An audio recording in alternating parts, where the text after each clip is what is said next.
Hey everybody, welcome back. So today I am actually going to do kind of a longer video than I typically do.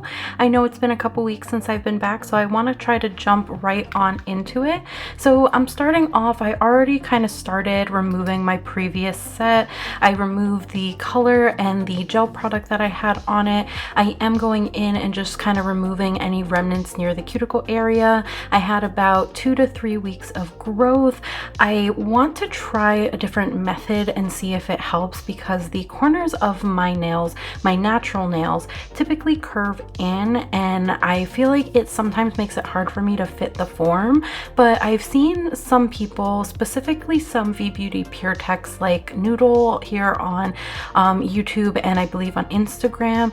She does a like more squared off shape for her nails. I feel like a lot of people who use forms typically try to round the corners, but she does a more squared look, and I feel like it actually helps a little bit with fitting the forms to my nails. I don't know if there's any science behind it. I do have a more deep C curve, I think, than most for my natural nails, and I think that the square shape just helps the form fit a little bit more snug and secure. I do struggle though because I have extended hyponychiums on all of my nails, so I'm trying this out, but I'm a little wary because it does make me have to keep the corners of my natural nails a little bit longer than I'm used to, and I always just worry about like breaking them as I go to remove and reapply nails. But I'll keep you guys updated on how I feel like this works for me. So I'm just going in, I fully removed all of that gel product using a coarse carbide bit, and now I'm going in with a 150 grit sanding band, and I am just removing any little remnants of lifting. I really didn't have too much on this set. I feel like gel really sticks to my natural nails pretty well, so I didn't have much lifting to have to remove, so I'm mostly focusing on prepping the natural nail as well as just removing any last bits of color that maybe I didn't get to with the carbide bit, because you don't want to go too close to your natural nail with one of those bits because you will chunk out your natural nail. So save any like little slivers of color that you feel like you would have to get too close to your natural nail with the carbide bit, save that for the sanding band. So I'm going in at about 3000 RPMs for this step.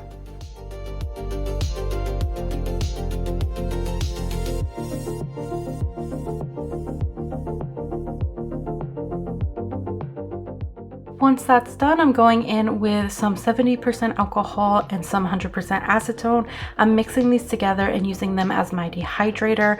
I'm also using the Nail Supply Glamour Michael Kors Neutralizer for my monomer. I am using the Glam and Glits monomer, the Kirsty Meakin Mr. Buttons acrylic brush. It's her size 10. I am using some glitters from Amazon as well and some foils from Amazon. I am also going in with my Paris Lash Academy medium length nail forms. I'm also using the Young Nails Cover Morganite, Core Clear, and Core Natural acrylic, as well as their Rouge colored acrylic.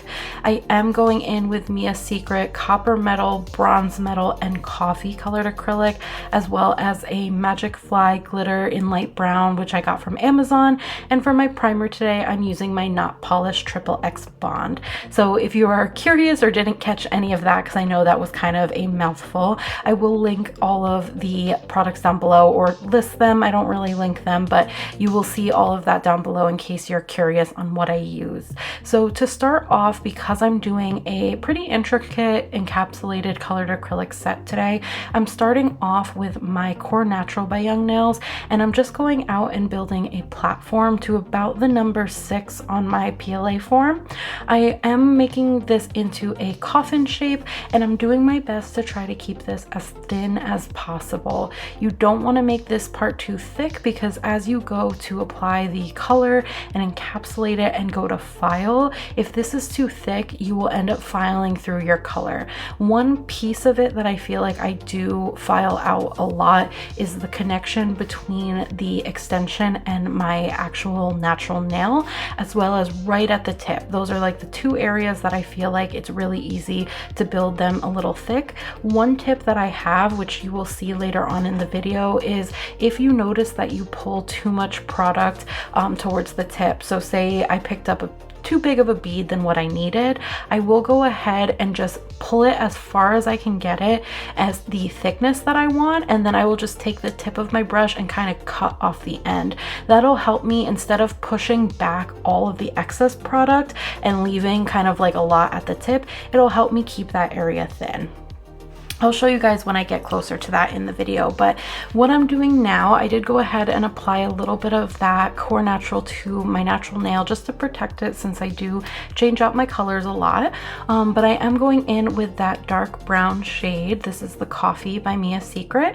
I'm starting at the tip and kind of blending down and kind of ombreing it towards my natural nail. You want to try to thin it out as you get closer to the natural nail, especially with colors that are this rich and pigmented, because I'm doing an ombre. The thicker that I have it, the thicker the like blend area is going to be, and the more risk of filing it out. So you want to try to thin it out as much as you can, and you can do that a couple of ways. One way is to just kind of brush back lightly with a little bit of monomer on your brush, and it should thin out some of that product.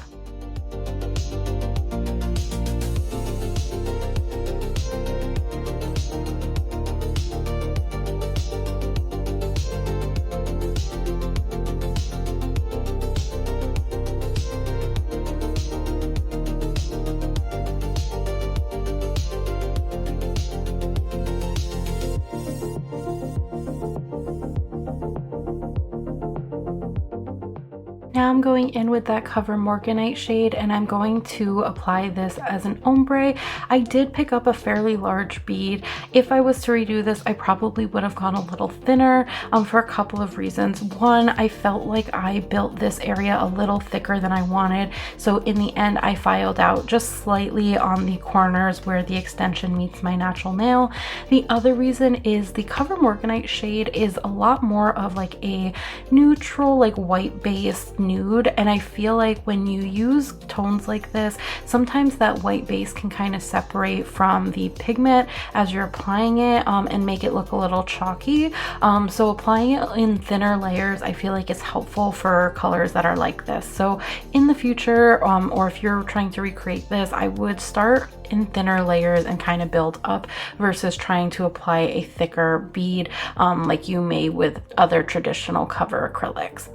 Now that I have that placed, I'm gonna go ahead and in kind of like a diagonal shape, going from the tip of my nail all the way back towards that kind of ombre section, I'm gonna pick up a bunch of these like bronzy coppery colors from Mia Secret, and I'm just going to kind of float them and kind of stripe them along the nail. Really haphazardly. This is not a design that you really have to be super precise about, so I'm just kind of going in that diagonal shape.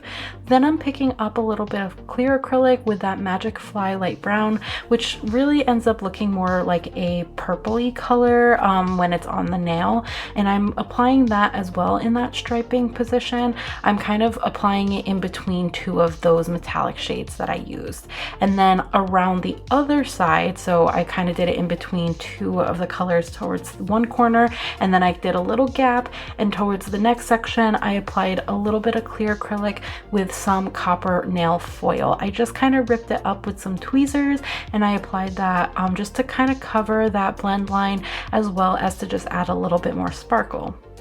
Now that that's all placed, I'm going in with that Core Clear acrylic from Young Nails again, and I'm going to encapsulate the entire nail, making sure that I cover that blend line and any embellishments that I've put into the nail. So all of the colored acrylic, as well as all the glitter and nail foil. You want to try to make sure that that is covered as well as you can get it, so that you don't risk filing it out. Now, once that's done, I'm moving on to the next nail. I won't do this for every nail, but just to kind of show you guys the process again, I am building out a platform. I use the Core Natural because it has a little bit of like a fogginess to it, and it lets me see the product a little bit easier on the nail form. I just go ahead and build out my extension first to the length that I want. I did build this particular nail out just a little longer because I couldn't remember what length I went to on my thumb, but I ended up fixing it when I file it later on, so don't worry about that. Once my extension is done, I apply a little bit to my nail bed just to protect it, and then I go in with my actual color. Now for this nail, I want to do a marble design with acrylic, and one way to help prevent you from getting too thick of a layer towards your cuticle is to just take one or two of the colors and just kind of apply them like you traditionally would, kind of paint them on towards the cuticle area.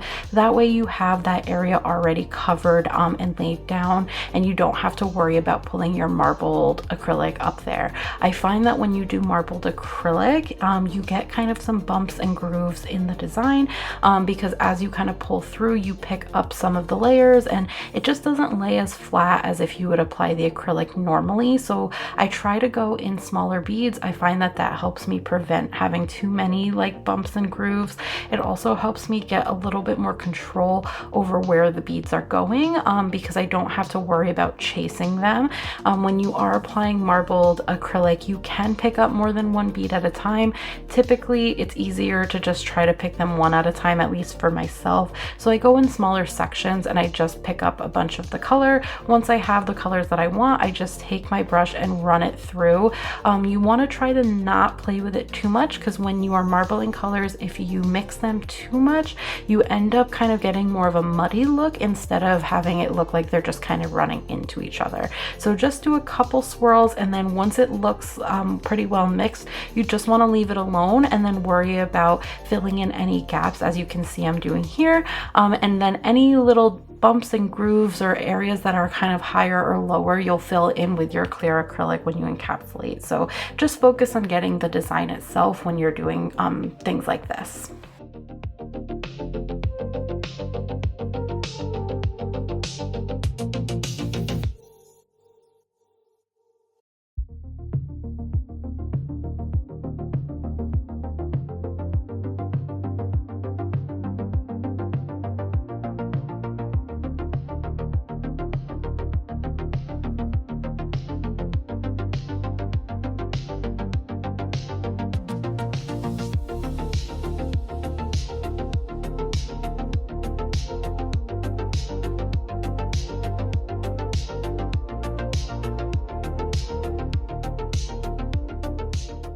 Once the marble design is done, I'm going in with some of those leaves that I have from the Amazon kit that I got.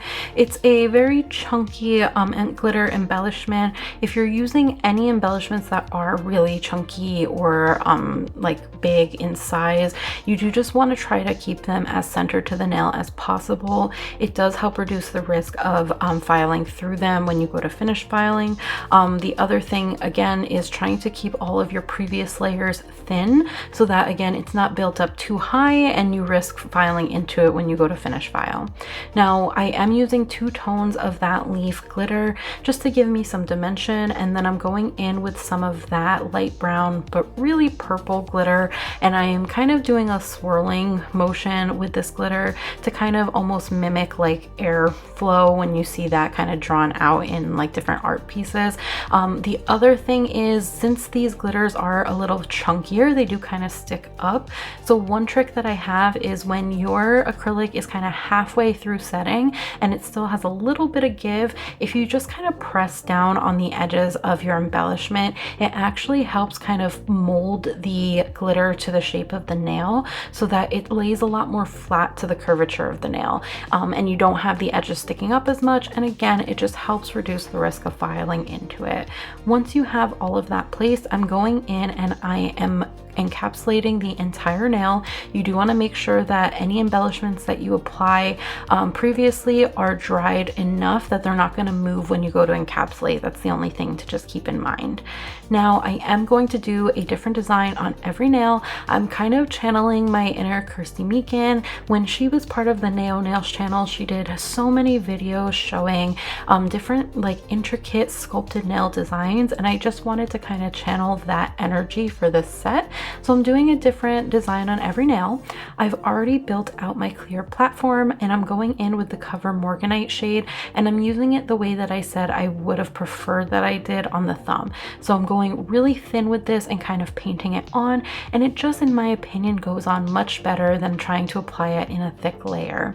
Now I am doing a slightly reversed ombre compared to how I did it on the thumb, so I'm taking those colors and I am doing that same kind of diagonal swirling design, but I'm going over top of the ombre, so it looks more like the brown is fading into the nude versus the opposite. So I'm gonna go ahead and apply that in just random layers, so go through each of those browns and metallic colors that I have laid out, and I'm just going to kind of fade a bunch of them in with each other. I'm not really doing a marble, so I'm kind of painting them in like a striping motion, and as I get closer to the nude, I just try to fade it as much as I can so that it's not a harsh line, and just kind of do the same thing all over till I cover the entire platform of my nail.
Once that's dried down, I'm going in with some of that light brown slash purple glitter, and I'm gonna go ahead and add some like dimensional lines, kind of swirling, so going along the same shape as I have those metallic shades. Let me know down below if you prefer to sculpt your nails or use tips. I use forms when I was learning, so I feel like I have a particular attachment to forms, just because when I was learning, the Neo Nails channel, specifically Kirsty, Meakin, as well as Young Nails channel, were really popular for me and really helped me. I feel like they were the most like in-depth educational videos out there that I could find when I was learning, and they used forms quite a lot. So for me, I just feel like this is kind of my go-to. But let me know what's your preference and what you feel like you tend to gravitate towards. But yeah, once I'm done applying that more fine glitter, I'm going in and adding a couple of those leaf glitters as well. Again, keeping to the center, I'm just doing a couple of those just to add some dimension.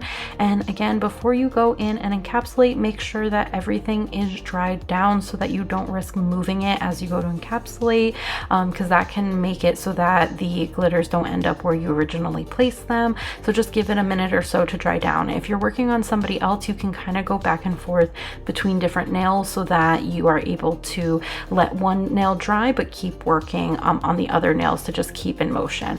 For me, it's easier to just work on one nail at a time, so I just wait a minute or two for that to dry down, and then I go ahead and encapsulate with my clear acrylic.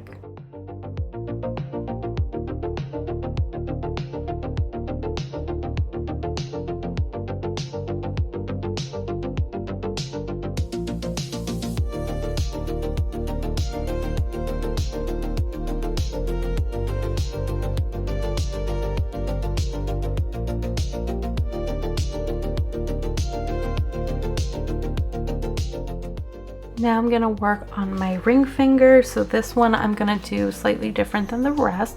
I'm gonna kind of do like a different ombre style with the colored acrylic. So I'm starting off with that coffee shade, which is the dark brown. I'm applying this to the upper half of my nail, so from my free edge down to the tip, and I am just building that out. And then I'm going to add a little bit of that Rouge color from Young Nails, which is like a metallic kind of coppery color, and I am going to apply that, or sorry, not coppery, rusty color, my bad. I'm gonna apply that closer to my cuticle and blend over that brown. They are similar looking here on the video, but in person you can see the contrast a little bit better because the coffee shade has no metallic finish and the Rouge shade has a metallic finish. Sorry, tongue twister. So I'm going in and just kind of perfecting that and applying that as best as I can. The metallic acrylics are just such a dream to work with. They are so smooth and buttery. They are just very easy to work with in my opinion. Anytime you add any like glitter particles or anything to a flat acrylic color, I feel like it allows it to not set super fast, and it just allows it to be a little bit more moldable and workable.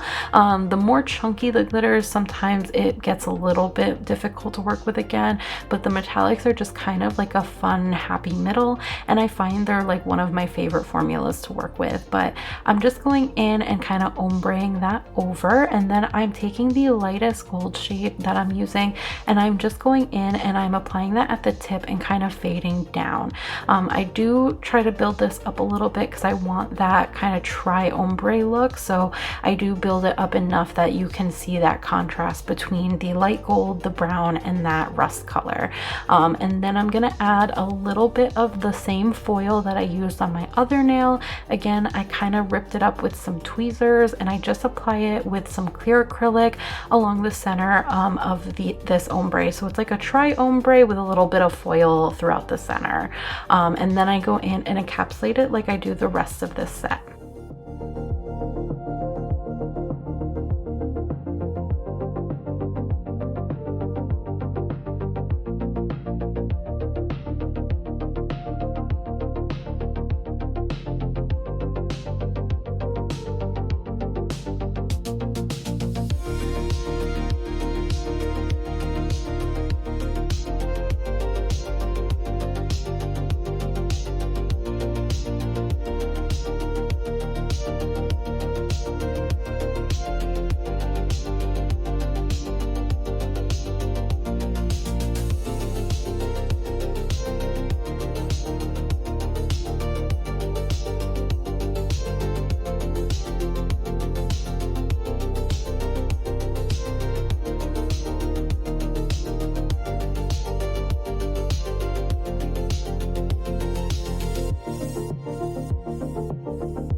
If you've made it this far, let me know down below. We're in the home stretch. I am going in with my pinky, and I've already built out that clear platform. I'm going to just do a plain marbled nail for this one. I say plain, but marble really isn't the most plain. This is the one that I'm not doing really any embellishments in though, so I am just going in with the colored acrylic. I'm gonna marble it like I did my pointer finger. So again, use one of the colors towards my cuticle and just kind of paint that on, blend it like I normally would, and then I go in with my marbling for the rest of the nail. Again, it just helps keep that cuticle area nice and thin so I don't risk filing out the color. I'm gonna go ahead and just keep applying this color all the way to the tip, and then I encapsulate it like I do the rest. Once I have all of that done and everything has dried down, I'm gonna go ahead and finish file it, and then I will be back to show you guys what I do to finish up this look.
Once all the nails have been finished filed, I'm going in to finish up this design. I'm using my McCart nail rhinestone glue to add a couple gems to my nail. These I did get from Amazon as well.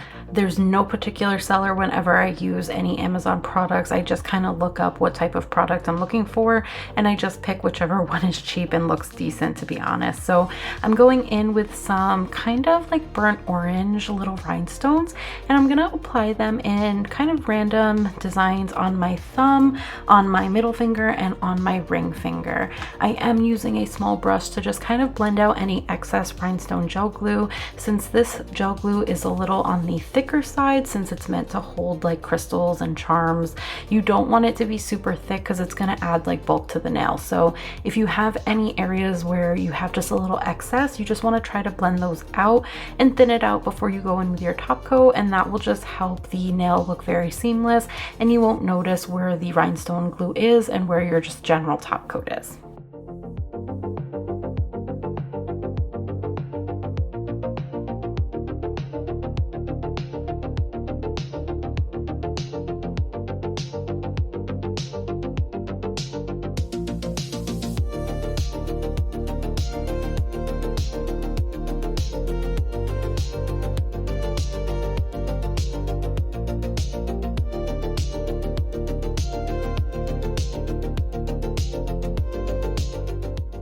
For my top coat today, I'm using the Kiara Sky acrylic top coat. I am applying this to all of my nails. I do apply it over top of the gems. Some people don't because they feel like it makes the gems look a little flatter.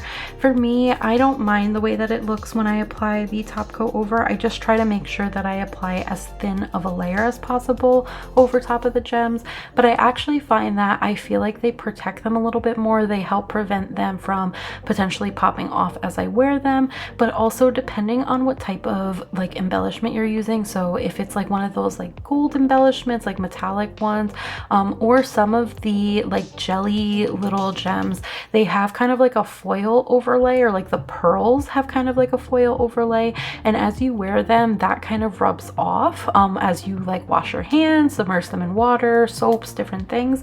So I find that applying a thin layer of top coat actually helps prevent that from like rubbing off or tarnishing or turning a different color.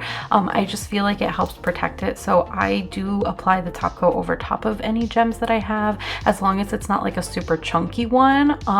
But I just try to make sure that I apply as thin of a coat as possible. So I'll apply it and then I just wipe off my brush on the bottle and then just try to remove any excess so that it's not too like much of a layer.